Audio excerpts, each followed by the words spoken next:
നമ്മൾ റിനു ശ്രീധറിലേക്ക് പോവുകയാണ്. റിനു, പേരൂർക്കടയിൽ ഇത്തരത്തിൽ പോലീസ് സ്റ്റേഷനിൽ അപമാനിക്കപ്പെട്ട ബിന്ദുവിന്റെ നീതിക്കായി നമ്മളും ഒപ്പമുണ്ട്. ഏറ്റവും പ്രധാനപ്പെട്ട കാര്യം SIയെ സസ്പെൻഡ് ചെയ്തിരിക്കുന്നു. മറ്റു ഉദ്യോഗസ്ഥർക്കെതിരെ നടപടി വേണമെന്നതാണ്. മാത്രമല്ല, ബിന്ദു നൽകിയ പരാതിയുണ്ടല്ലോ, അക്കാര്യങ്ങളിൽ തുടർ നടപടികളും ആവശ്യമാണ്. ഈ വ്യാജ പരാതി നൽകിയ ഓമന ഡാനിയലിനെതിരെയും കേസെടുക്കണമെന്നാണല്ലോ ബിന്ദു ഇപ്പോൾ പറയുന്നത്. നമ്മൾ വിശദമായി തന്നെ അവരുടെ പ്രതികരണം കേട്ടു. ഏത് രീതിയിലാണ് ഇപ്പോൾ അന്വേഷണം നടക്കുന്നത്, അല്ലെങ്കിൽ എന്തെങ്കിലും തരത്തിലുള്ള അന്വേഷണം ഇപ്പോൾ നടക്കുന്നുണ്ടോ?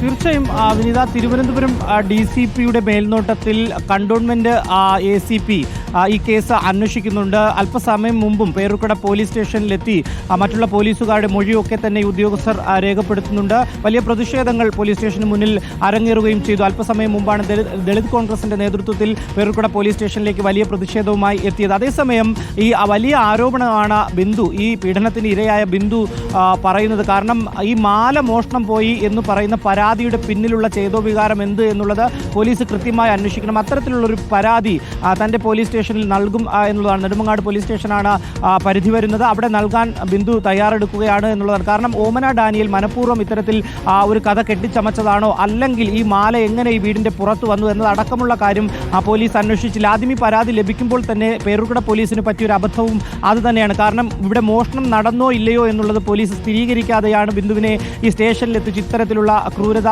അരങ്ങേറിയത് എന്നുള്ളതാണ് ഏറ്റവും പ്രധാനപ്പെട്ട കാര്യം. ഈ മാല എടുത്തത് ഈ ഓമന ഡാനിയലിൻ്റെ മകൾ ആണ് എന്നുള്ളൊരു സംശയവും കൂടി ബിന്ദു പ്രകടിപ്പിക്കുന്നുണ്ട്. അതുകൂടി പോലീസ് അന്വേഷിക്കേണ്ടതായിട്ടില്ലേ എന്നുള്ളൊരു ചോദ്യവും അവർ ഉന്നയിക്കുന്നു. നിലവിൽ പേരൂർക്കട SI പ്രസാദിനെ സസ്പെൻഡ് ചെയ്തിരിക്കുന്നു. പക്ഷേ 2 പോലീസുകാർക്കെതിരായി കൂടി ഈ ആരോപണം ഉന്നയിക്കുന്നുണ്ട് ബിന്ദു എന്നുള്ളതാണ്. അവർക്കെതിരെയും നടപടിയെടുത്ത് മുന്നോട്ട് പോകണം. എന്തായാലും അന്വേഷണം നടക്കുകയാണ്. അന്വേഷണ റിപ്പോർട്ട് നാളെയോ മറ്റന്നാളോ നൽകാൻ സാധ്യതയുണ്ട് എന്നുള്ളതാണ്. എങ്കിൽ ആ അന്വേഷണ റിപ്പോർട്ടിൻ്റെ അടിസ്ഥാനത്തിൽ ഈ ഉദ്യോഗസ്ഥർക്കെതിരെ നടപടി ഉണ്ടാകുമോ എന്നുള്ളതാണ്. എന്തായാലും ഒരു കൂട്ട സ്ഥലമാറ്റം ഉൾപ്പെടെ പേരൂർക്കട പോലീസ് സ്റ്റേഷനിൽ ഉണ്ടാകാൻ സാധ്യതയുണ്ട് എന്നുള്ളത് തന്നെയാണ് നമുക്ക് ലഭ്യമാകുന്ന വിവരം. വിനീത, ശരി, റിനു ശ്രീധറാണ് വിവരങ്ങൾ നൽകിയത്.